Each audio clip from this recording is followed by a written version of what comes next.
Hello and welcome. My name is Alan, and for today's video, we're going to talk about company towns.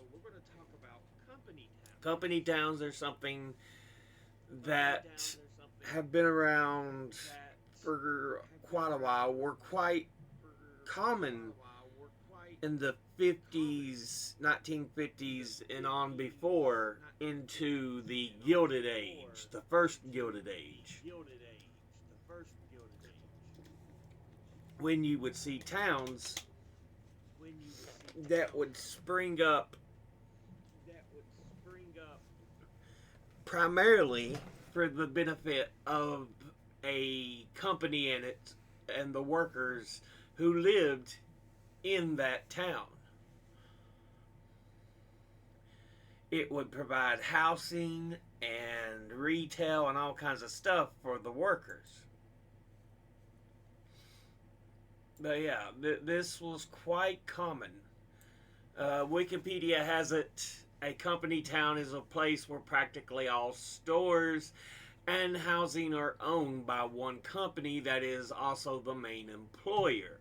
Company towns are often planned with a suite of amenities such as stores, houses of worship, schools, markets, and recreation facilities. Now, this, like I said, was a common practice. Hershey, Pennsylvania wasn't always named Hershey, Pennsylvania. The location had a different name, but Milton Hershey bought up the area, renamed the town Hershey so he could have his workers live there. You know, everybody would have housing, shops. He basically helped run the economy and everything. So we're looking at places that gave uh, actual power to the rich. Um, Another example, which was common around this part of the country, was company towns, often called co-towns. They were just towns owned by the company, and so the coal miners would live there. That's where they bought their stuff, and they were often paid scrip, not American cash, scrip. And this was a pay substitute which you could use to buy things throughout the town. But they would always make sure you could never leave because you would never have just enough to get out of the area. You would just have enough to maintain living there. Another example they're showing here, Pullman Car Company. Although many small company towns existed in mining areas of Pennsylvania before the American Civil War, one of the largest and most substantial early company towns in the United States was Pullman, developed in the 1880s just outside the Chicago city limits. The town, entirely company owned, provided housing, markets, a library, churches, and entertainment for the 6,000 company employees and an equal number of dependents. Employees were not required to live in Pullman, although workers tended to get better treatment if they chose to live in the town. The town operated successfully until the economic panic of 1893 when demand for the company's products declined. Pullman lowered employee wages and hours to offset the decrease in demand. Despite this, the company refused to lower rents in the town or the price of goods at its shops, thus resulting in the Pullman strike of 1894. A national commission formed to investigate the causes of the strikes found that Pullman's paternalism was partly to blame and labeled it un American. The report condemned Pullman for refusing to negotiate and for the economic hardships he created for workers in the town of Pullman. The aesthetic features were admired by visitors but have little money value to employees, especially when they lack bread. The state of Illinois filed suit, and in 1898, the Supreme Court of Illinois forced the Pullman Company to divest ownership in the town, which was annexed to Chicago.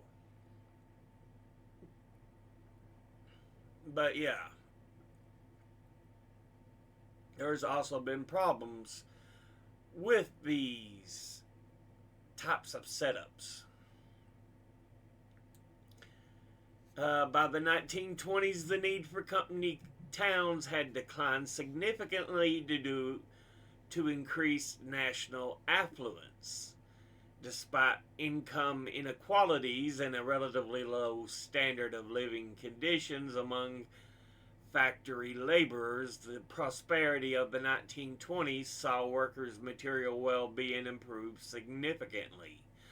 A strong post-war American economy meant installment buying was accessible to low-wage earners who could now purchase previously unattainable goods like automobiles and radios. Moreover, workers were no longer dependent on employers for health care and education.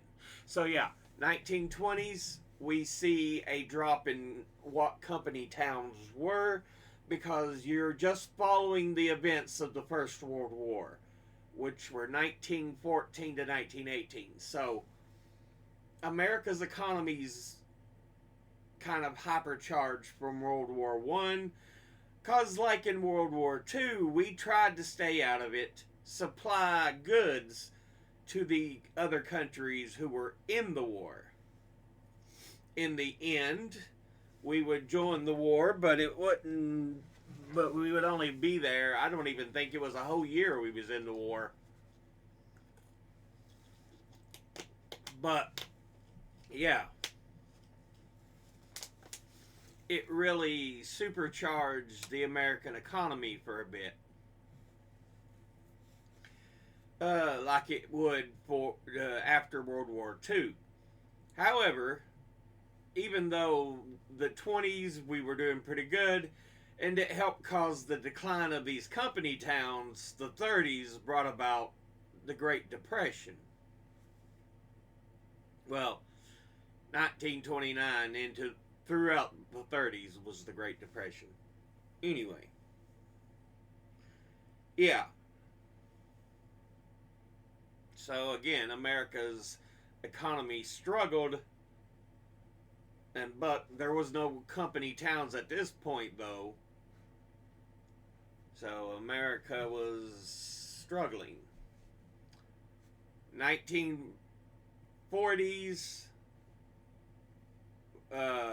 we tried to stay out of World War II, selling to the other nations, providing goods. But we were drawn in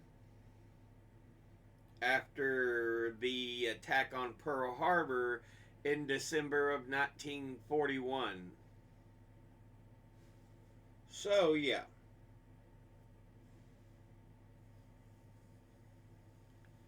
Now, the reason we are talking about this,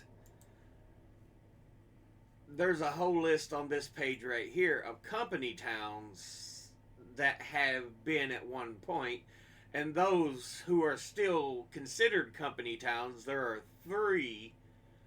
Two in Arizona, Baghdad, Arizona, and Morenci. And then there is one in Florida, Lake Buena Vista Bay Lake, and the Reedy Creek Improvement District, all of which is located within the Walt Disney World Resort, known by Walt Disney. So that's essentially a company town that still exists, those three. But it lists a lot of others that were at one point. Like I said, here in the co-towns of America, there are a... No, stop. Bear with me a moment. There we go. The idiocy of the stupid... Oh, it annoyed me. Anyway, what I was going to say, a lot of these towns in Kentucky here are close by. Fleming Neon. It's one that's close by. Jenkins, literally right over the hill here. What is called Pound Jenkins Mountain.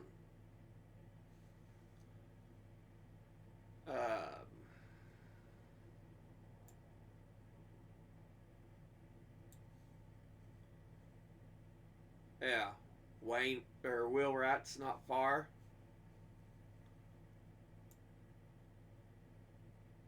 Shoot, even here in Virginia, you've got a few towns that were originally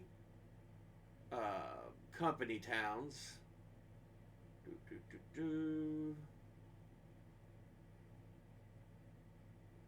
Where are you at? Virginia. Saltville. It's about an hour and a half down the road.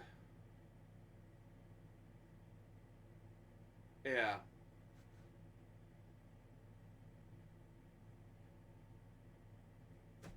It's now considered part of the Kingsport, Bristol Metropolitan Statistical Area, which is right around the border of Virginia, Tennessee. So, yeah.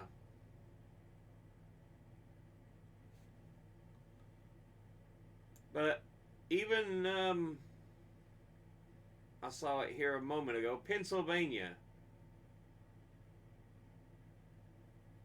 Where are you at? Hershey, Pennsylvania.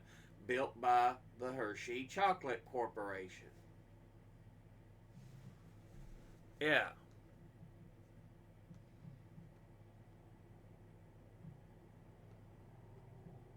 But yeah,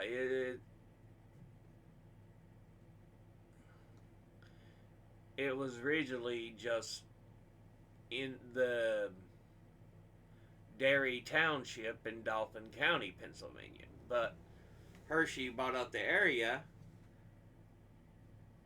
and set up shop, his candy company right there in Pennsylvania, and it became Hershey, Pennsylvania. It's no longer a company town, but yeah, this is the kind of stuff I'm talking about. And like I said, they're still considered three that are actual company towns, believe it or not. We pointed out the one owned by Disney, and then the two in Arizona. Baghdad, Arizona is owned by Freeport McMoran, formerly known as Phelps Dodge, and Morenci, Arizona, owned by Freeport McMoran, formerly Phelps Dodge. So that both of them are owned by the same company. So yeah.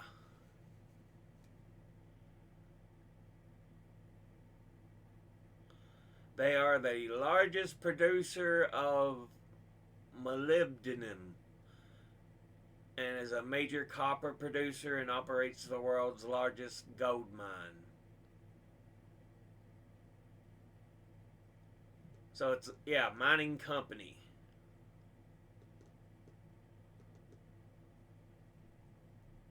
is who they are. So some mining companies still own company towns. But yeah. Um, anyway, like I was saying, the reason we are getting into this, Google Town coming to Mountain View, USA. There are some of these tech companies looking now to open up their own housing company towns. They're going to put housing shops. Yeah. Yeah. So in the latest era, when a significant proportion of people work from home, it seems like there's no need for company towns in the same vein. Yet, on June the 13th, 2023, Google received approval for its biggest development ever in Mountain View, a 153-acre mixed-use neighborhood just south of its headquarters in Mountain View. In partnership with real estate developer Lendlease, Google submitted an application for the Google North Bayshore Master Plan in September of 2021. The plans for the 30-year project include over 3 million square feet of office space and 7,000 residential units. Yeah.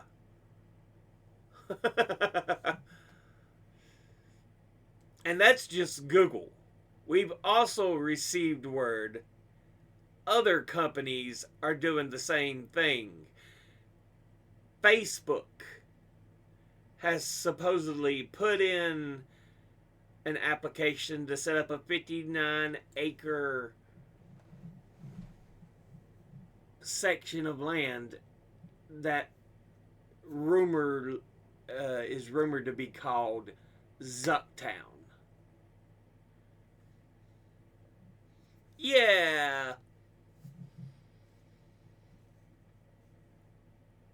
Oh, goodness. It is just ridiculous.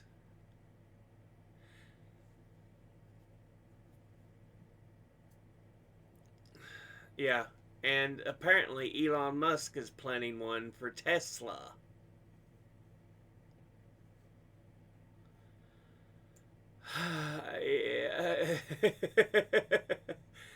you you have to ask, what the hell is going on? Why are we going back to an era of company towns? But you look at things, home ownership is so expensive now.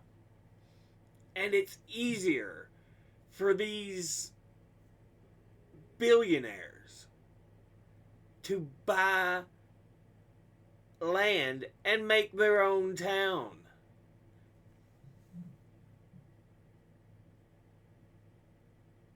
Think about this.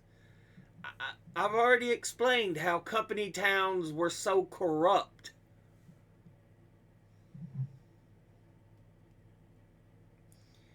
They were for the benefit of the company.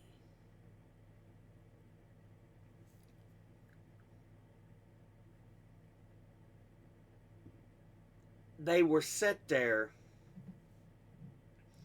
so people could go, oh, there's home, there's shop. But the company still ran everything.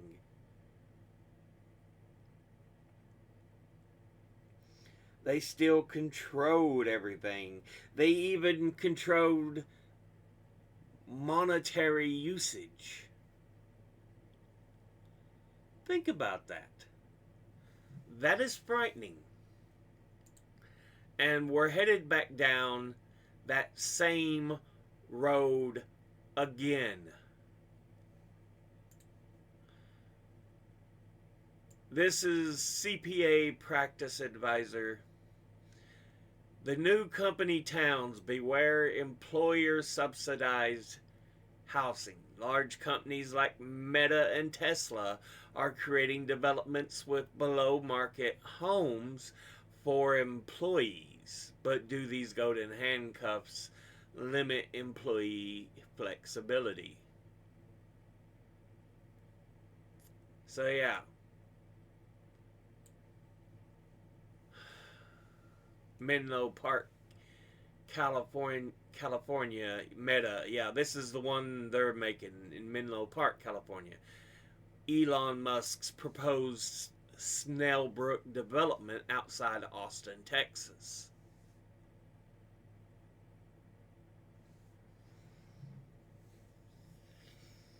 People, we have to beware of this. We're already back in the second Gilded Age. And things are going even further back to that period. Uh, Restrictions on child labor is being loosened up. People are planning company towns. And yet there's still those who cry, oh, no, no, no, no. We aren't in another Gilded Age. We're in a fucking another Gilded Age.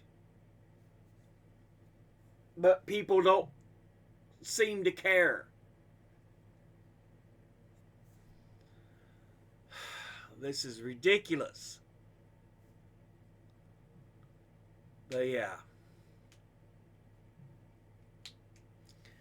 Well, this should not be happening. Period.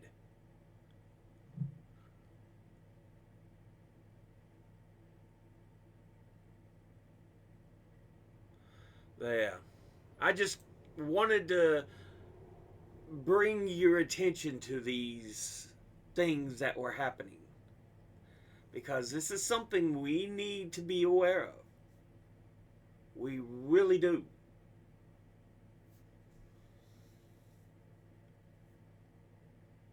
We're going backwards as a nation.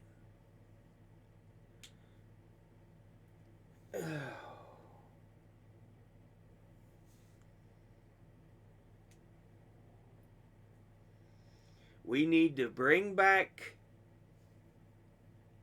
regulations and restrictions on companies so we can get rid of billionaires. There should be no such thing as billionaires in a world where people struggle to live day to day.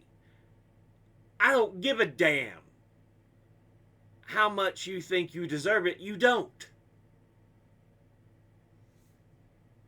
There is no one who is worthy of having such luxury without paying back to help people.